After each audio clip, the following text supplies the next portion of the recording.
this concept we're going to be talking about is ROC, or otherwise known as receiver operating characteristic wave or curve.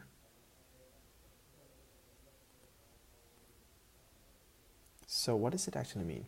So it's just a curve which gives us the basic classification thresholds. It's a graph showing the performance of the classification model at all classification thresholds. So what does this actually mean? For example, if we have a graph here, then we have the true positive rate, we have the false positive rate. This is 0, 0, this is 1, this is 1. So we have two parameters for this. One is the true positive rate and the false positive rate. So the true positive rate is nothing but Tp by Tp plus Fn, and the false positive is nothing but Fp by Fp plus Tn. So now we have these two. Now we're going to have to find out the parameters. So let's say, for example, our curve is something like that. So we can say that this is Tp over Fp rate at another distant threshold, and this is 1 point. Let's consider two random points. Point number 1, point number 2. So we can say that Tp and the Fp rate is having different thresholds. So now we have to consider this point right over here. Let me just...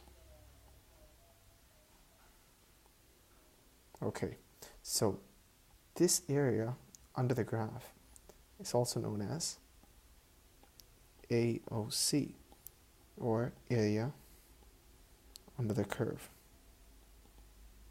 So the area under the curve specifies the two-dimensional area between the entire ROC curve. So it actually predicts whether the probability of areas being positives or negatives. So we can have a true positive variant or a true negative variant. So AOC ranges in value from 0 to 1, as shown here. And then we have a green example. We can say green as in positive, we can say red as in negative, for example. Then AOC has two different characteristics which we want to talk about. One is it is scale invariant. So it measures how well predictions are ranked, and rather than the absolute value. So ranking is more important here. But what's the con of this? Sometimes we don't actually really need the calibrated probability of outputs, and then AOC won't really tell us that. So that's a bad thing for us. We can't be useful all the time for this in this case. Then we have classification. This is one characteristic. Threshold invariant.